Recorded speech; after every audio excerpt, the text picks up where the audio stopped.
बालाघाट में हाइब्रिड बीज का रैपर लगाकर किसानों को बेचा जा रहा नकली धान बीज। मूल्य वृद्धि के खिलाफ कांग्रेस ने किया सरकार के खिलाफ प्रदर्शन। मोदी सरकार पर साधा निशाना, सरकार बदलने जनता से किया आह्वान। और सरिया के बीच फंसे चालक को भारी मशक्कत के बाद निकाला गया बाहर। नमस्कार, बालाघाट लाइव के इस बुलेटिन में आपका स्वागत है। मैं हूं आपके साथ आकाश। अब देखते हैं खबरें विस्तार से। कुछ दिनों बाद जिले में खरीफ धान फसल का सीजन शुरू होने जा रहा है, जिसके लिए बीज कारोबारी सक्रिय हो गए हैं। यही नहीं, बीज कारोबार के नाम पर अमानक और नकली बीज को भी धड़ल्ले से खपाया जा रहा है। असल में विभागीय आक्रामकता और लापरवाही के चलते कारोबारियों द्वारा आंख मूंद कर अपने कारोबार को धड़ल्ले से किया जा रहा है और इसका खामियाजा भोले वाले किसानों को भुगतना पड़ रहा है। असल में दूसरे राज्यों, खासकर औरंगाबाद, हैदराबाद, पंजाब, यूपी सहित अन्य स्थान के हाइब्रिड धान बताकर उनका कारोबार यहां पर बड़ी आसानी से किया जा रहा है। किसानों को 3 किलो, 5 किलो, 10 किलो प्रति एकड़ अधिक उत्पादन होने का प्रलोभन देकर इन धानों को खपाने का कार्य जोरों से चल रहा है। प्रदेश में लगातार पेट्रोल और डीजल में हो रही मूल्य वृद्धि के विरोध में जिला कांग्रेस कमेटी ने काली पुतली चौक पर सांकेतिक धरना प्रदर्शन दिया। साथ ही मानपुर पेट्रोल पंप के समक्ष विरोध प्रदर्शन कर राष्ट्रपति के नाम ज्ञापन सौंपा। इस दौरान कांग्रेसियों ने केंद्र की मोदी सरकार पर निशाना साधते हुए पेट्रोल और डीजल सहित आवश्यक वस्तुओं के दामों में हो रही बेतहाशा मूल्य वृद्धि के लिए जिम्मेदार ठहराते हुए जनता से ऐसी नाकाम सरकार को सत्ता से हटाने, सरकार बदलने का आह्वान किया। इस दौरान कांग्रेस कमेटी जिलाध्यक्ष विश्वेश्वर भगत ने कहा कि पूरे देश में बढ़ती महंगाई के विरोध में कांग्रेस पार्टी धरना प्रदर्शन कर रही है। पेट्रोल डीजल का मूल्य अंतर्राष्ट्रीय स्तर पर बढ़ रहा है और प्रदेश में रेट बढ़े तो समझ में आता है, लेकिन मोदी सरकार अंतर्राष्ट्रीय स्तर पर दाम स्थित होने के बाद भी लगातार रेट बढ़ा रही है। इसके अलावा खाद्य सामग्री के दाम भी मनमाने बढ़ रहे हैं, जिससे आम आदमी का जीना मुश्किल हो रहा है। आज देश में आर्थिक आपातकाल आ गया है, इसे देश की जनता को समझना होगा।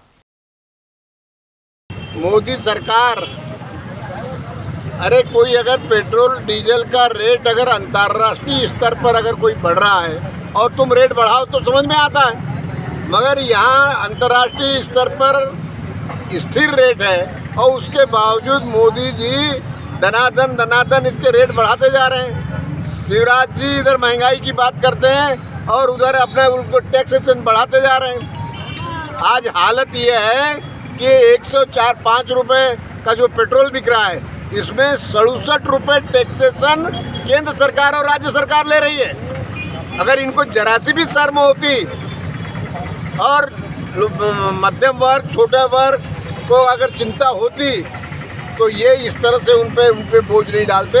आज लोगों की जेब खाली करने पे ये जो है मोदी जी और शिवराज जी जो है तुले हुए हैं और इस असहनीय जो महंगाई की जो मार है, पेट्रोल डीजल और रसोई गैस तो है ही, इसके साथ साथ हमारे जीवन उपयोग में आने वाली खाद्य सामग्री जो आवश्यक तुम्हारे तेल है, खाद्य तेल है और भी दूसरी चीज़ें, खाद्य जींस है, दाल है, ये सारी चीज़ों के रेट उन्होंने जो है बढ़ा दिए हैं।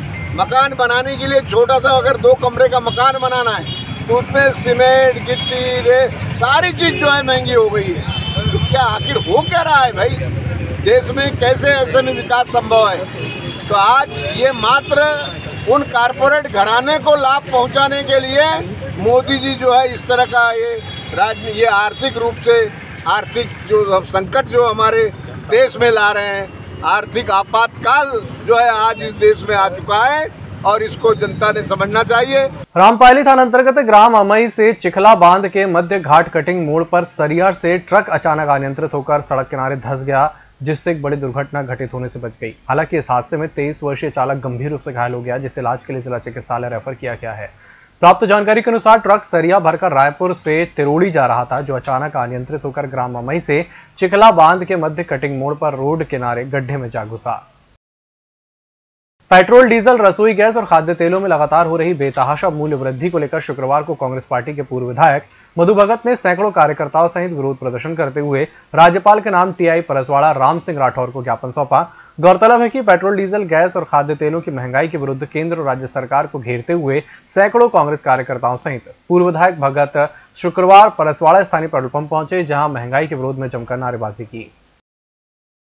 निश्चित तौर पे आज किसान को डीजल चाहिए खेती करने के लिए, कहीं ना कहीं पे लोगों को घर चलाने, खाना खाने के लिए तेल के रेट कम चाहिए, गैस जलाने के लिए उनको कम मूल्य पे गैस उपलब्ध होनी चाहिए। लेकिन इस प्रदेश और इस देश के अंदर जिस प्रकार से 100 के पार पेट्रोल और खाने का तेल बाहर अनाप शनाप महंगाई के विरोध में आज हम लोगों ने ये आंदोलन किया है। हम ये कहना चाहेंगे कि अगर आपसे देश नहीं संभलता, माननीय प्रधानमंत्री नरेंद्र मोदी जी और इस प्रदेश के मुख्यमंत्री माननीय शिवराज सिंह चौहान जी, तो आप अपना इस्तीफा सौंपें और देश को एक अनुभव के हाथ में दें, ना कि प्रयोगशाला बना करके इस देश को चलाएं। आप इस देश के अंदर सिर्फ प्रयोगशाला के रूप में साबित हो रहे हैं। आप 70 साल में ये पूछते हैं कि 70 साल में कांग्रेस ने क्या किया। हम आपसे पूछते हैं कि क्या सिर्फ आप 70 साल के हिसाब को लेकर के इस देश के ऊपर राज करना चाहते हैं? आपने 7 साल में क्या किया, आप कुछ बताएंगे? आपने लाइन लगाने के अलावा कुछ नहीं किया है। आपने नोटबंदी में लाइन लगाया, आपने हजारों हमारे सैनिकों का बलिदान कराया, आपने जीएसटी लगा करके व्यापारी को सड़क पे लगाया, आपने कोविड में पूरे लोगों को आपने लॉकडाउन करके पैदल छाले से पैर पे चलने के लिए मजबूर किया। आपने क्या किया? कोरोना संक्रमण को ध्यान में रखते हुए शासन के निर्देशों का पालन करते हुए ब्लॉक कांग्रेस कमेटी किरनापुर ने वर्तमान समय में देश भर में पेट्रोल, डीजल और रसोई गैस के दामों में बेतहाशा वृद्धि के विरोध में सांकेतिक प्रदर्शन स्थानीय बस स्टैंड स्थित पेट्रोल पंप में किया। इस दौरान ब्लॉक कांग्रेस कमेटी किरनापुर ने राष्ट्रपति के नाम संबोधित ज्ञापन एसडीएम को सौंपा, जिसमें उल्लेखित किया गया है कि वर्तमान समय में देश भर में पेट्रोल, डीजल और रसोई गैस के दाम आसमान छू रहे हैं, जिस कारण जीवन उपयोगी अन्य वस्तुओं की कीमतों में भी बेतहाशा वृद्धि हो रही है, जो देश की आम जनता के लिए गंभीर और चिंतनीय है, जिस पर अंकुश लगाए जाने के लिए आज भारतीय राष्ट्रीय कांग्रेस और मध्य प्रदेश कांग्रेस कमेटी के द्वारा देशव्यापी सांकेतिक प्रदर्शन का आयोजन किया गया। जो पूरे देश के अंदर पेट्रोल और डीजल और रसोई गैस की जो बेतहाशा महंगाई बढ़ रही है, इस पर रोक लगनी चाहिए। पूरी दुनिया में इस पर रोक है, लेकिन भारतवर्ष बहुत तेज़ी से आगे बढ़ रहा है, इस पर रोक होना चाहिए। इसलिए ये आज प्रदर्शन किया गया। क्या रूपरेखा रही, सांकेतिक है या इस आंदोलन को और आगे बढ़ाया जाए? ये आंदोलन आज तो सांकेतिक है, अभी तो ये सिर्फ क्या कहते हैं, एक शुरुआत है, इसका अंत बहुत खराब होने वाला है, बहुत आगे बढ़ेगा ये। कितने स्तर पर करेंगे आप इस आंदोलन? जब तक के सरकार न चली जाए। बढ़े हुए रेट्स के जो पेट्रोलियम पदार्थों के रेट्स बढ़े हैं, उसको लेकर ये विरोध प्रदर्शन किया गया है और मध्य प्रदेश कांग्रेस कमेटी के निर्देशन पर सभी ब्लॉकों में इस तरह का आयोजन हो रहा है। पेट्रोल पंप को ध्यान में रखकर पेट्रोल पंप के सामने ही जाकर सांकेतिक रूप से, चूँकि अभी कोरोना का पीरियड चल रहा है और इसलिए इस तरह से सब लोगों ने कोविड-19 का पालन करते हुए जो है वो धरना दिया है। और इसका मुख्य इंटेंशन ये है कि जो सोती हुई सरकार है, जो लगातार टैक्स बढ़ाते जा रही है, उसको चलते सभी रेट्स में वृद्धि हो रही है, उन सबके विरोध का प्रदर्शन यहाँ पर हो रहा है। कोरोना संक्रमण के चलते पहली बार 10वीं और 12वीं बोर्ड परीक्षा के परीक्षार्थियों का परीक्षा परिणाम इस वर्ष निकाला जाएगा। सरकार ने संक्रमण के चलते इस साल 10वीं और 12वीं की बोर्ड की परीक्षा रद्द कर दी है, जिसके बाद अब बिना परीक्षा का मूल्यांकन कुछ दिशा निर्देशों के साथ किया जाना था, जिसके बाद बोर्ड द्वारा सभी शासकीय और अशासकीय स्कूलों से 10 जून तक समन्वयक संस्था में परीक्षार्थियों की जानकारी संबंधी OMR जमा करने अंतिम तिथि निर्धारित की थी, जिसके चलते जिले के सभी स्कूलों के द्वारा जानकारी उपलब्ध करा दी गई। इस वर्ष जिले में 10वीं बोर्ड में 23,847 परीक्षार्थियों ने और 12वीं बोर्ड में 20,943 परीक्षार्थियों ने फॉर्म भरा था, लेकिन उन्हें परीक्षा देने का अवसर प्राप्त नहीं हुआ। जो बोर्ड के निर्देश आए थे माध्यमिक शिक्षा मंडल के, तो उसके निर्देशों के अनुसार वो अधिभार तैयार करके और जो OMR सीट आंतरिक मूल्यांकन की आई हुई थी उसमें नंबर भर करके और 10 जून तक, पहले 30 में ही लास्ट डेट थी, बाद में जो लॉकडाउन के कारण बोर्ड ने डेट बढ़ाया था, तो 10 जून तक समन्वय संस्था उत्कृष्ट विद्यालय को अलग में पूरे जिले के स्कूलों द्वारा जमा किया जाना था। तो 257 शासकीय स्कूल हैं अपने जिले में, हायर सेकेंडरी और हाई स्कूल मिला के, और 114 अशासकीय स्कूल हैं। तो सभी स्कूलों की कल 10 जून तक OMR सीट जमा हो गई। इस बार की प्रक्रिया जो बोर्ड ने निर्धारित की है वो थोड़ा सा अलग है हमेशा से। हालांकि इसमें हमारे बच्चों का बहुत नुकसान हो रहा है, क्योंकि जो अच्छे परसेंटेज है उन्होंने अपनी प्रतिभा को नहीं दिखा पाया। कुछ कमियां हैं जिन्हें, हालांकि कमज़ोर बच्चों को इससे पूरा लाभ मिल रहा है कि उनको पास होना है, लेकिन जो अच्छे बच्चे रहे उनके साथ बहुत नाइंसाफ़ी हो रही है। तो इसमें सब्जेक्ट चॉइस में फिर 11th में दिक्कत तो नहीं जाएगी?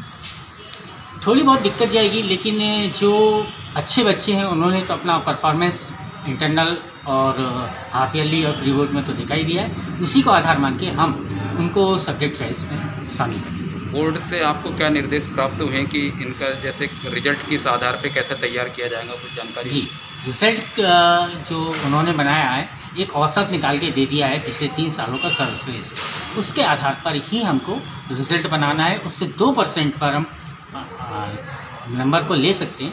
अगर इससे ज़्यादा होता है तो हमारी मान्यता तक निरस्त करने का सीधे ऑर्डर है। ग्राम पंचायत छिंदलई के ग्रामीणों ने जनपद पंचायत लालबर्रा पहुंचकर मुख्य कार्यपालन अधिकारी गौरीशंकर डहरिया को ज्ञापन सौंपकर ग्राम पंचायत में चल रही सुदूर सड़क निर्माण कार्य में भारी अनियमितता बरतने की शिकायत की है और उचित कार्रवाई न होने पर आंदोलन की चेतावनी भी दी है। ज्ञापन में बताया गया है कि ग्राम पंचायत में ग्राम सड़क योजना के तहत सुदूर सड़क का निर्माण 14 लाख की राशि के तहत किया जा रहा है, जिसमें राशि का दुरुपयोग कर हितग्राही को लाभ न देकर योजना के नियम के अनुसार निर्माण न कर जेसीबी मशीन, ट्रैक्टर और अन्य आधुनिक उपकरणों से निर्माण कार्य किया जा रहा है। गत दिवस रात्रि के समय सुदूर सड़क निर्माण कार्य जेसीबी मशीन से किया जा रहा था, तभी ग्रामीणों ने विरोध किया और उसकी जानकारी ली गई तो सरपंच ने कहा कि किसी कंपनी के द्वारा किया जा रहा है, जबकि मनरेगा से निर्माण हो रहा है।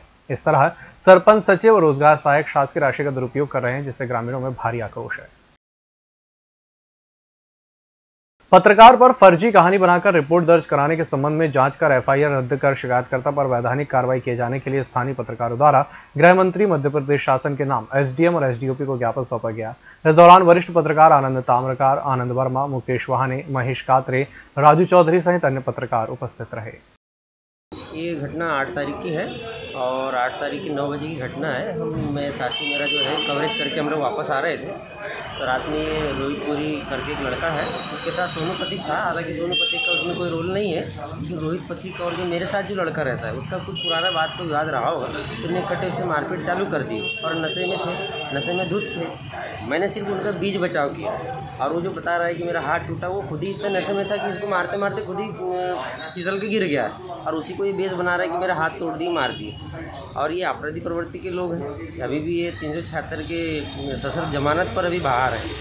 तो हमने उस दिन अभी आज एसडी के साहब से मुलाकात की है कि हमें चाहते हैं कि निष्पक्ष जांच हो और हमारे खिलाफ जो झूठी रिपोर्ट ये दर्ज की गई और मेरे को फंसाने का जो षड्यंत्र रचा गया है उसको आप सिरे से खारिज करें और निष्पक्ष जांच कराएं और उन लोगों पर हमारे मामला दर्ज करें, क्योंकि उन लोगों ने हम पर आक्रमण किया, हमला किया। ये अभी आपके द्वारा जो ज्ञापन दिया गया है वो उस ज्ञापन का मैं अवलोकन करूँगा और उसमें जो विधि संगत कार्रवाई होगी वो आपके की जाएगी। ग्रामीण थाना अंतर्गत गायखुरी पटवारी प्रशिक्षण केंद्र के आगे जंगल में बिजली का तार टूटने से करंट की चपेट में आने से 7 गाय की मौके पर ही मौत हो गई। बताया जा रहा है कि गुरुवार की रात आंधी और बारिश होने से जंगल में एक पेड़ गिरने से तार टूट गई थी, जिससे रात में बिजली बंद थी। दूसरे दिन शुक्रवार को अनिल दौने ने बाबा पटेल के घर के मवेशियों को चराने जंगल की ओर ले गया था। दोपहर को मवेशियों को पानी पिलाने नदी ले जाया जा रहा था। इसी दौरान गाय बिजली के तार से टकराने से करंट की चपेट में आ गई। उसके बाद झुंड में चल रही 6 गाय भी करंट की चपेट में आ गई। कोरोना संक्रमण काल से केंद्र और राज्य की संयुक्त योजना के तहत आगामी नवंबर माह तक गरीबों को राशन दुकान से निःशुल्क राशन दिया जा रहा है, लेकिन इस योजना को कुछ लोगों ने अपनी कमाई का जरिया बना लिया। जिले के कई क्षेत्रों में निःशुल्क मिलने वाले चावल के बदले पोल्ट्री फार्म्स में दिए जाने वाले मुर्गियों के दाने वितरित करवा दिए गए। इस खेल में लाखों का वारा न्यारा कर दिया गया है। लोगों की शिकायत पर भाजपा के जिलाध्यक्ष रमेश भटेरे ने संज्ञान लेते हुए इस मामले की उच्च स्तरीय जांच की मांग करते हुए ज्ञापन सौंपा है, जिसमें नागरिक आपूर्ति निगम के प्रबंधक और वरिष्ठ सहायक पर इस घोटाले को अंजाम देने का आरोप लगाया गया है। बताया जा रहा है कि जिले के ग्रामीण इलाकों में इस वर्ष कोरोना काल के दौरान गरीबों को राशन दुकानों से पीडीएस के तहत खराब चावल बांटा गया है। हालांकि इसके पूर्व में पोल्ट्री ग्रेन चावल सप्लाई मामले में हुई कार्रवाई में नागरिक आपूर्ति निगम के डीएम सहित सभी क्वालिटी इंस्पेक्टरों को निलंबित कर दिया गया है। इस बुलेटिन में फिलहाल इतना ही। इसी के साथ मुझे दीजिए इजाजत। नमस्कार।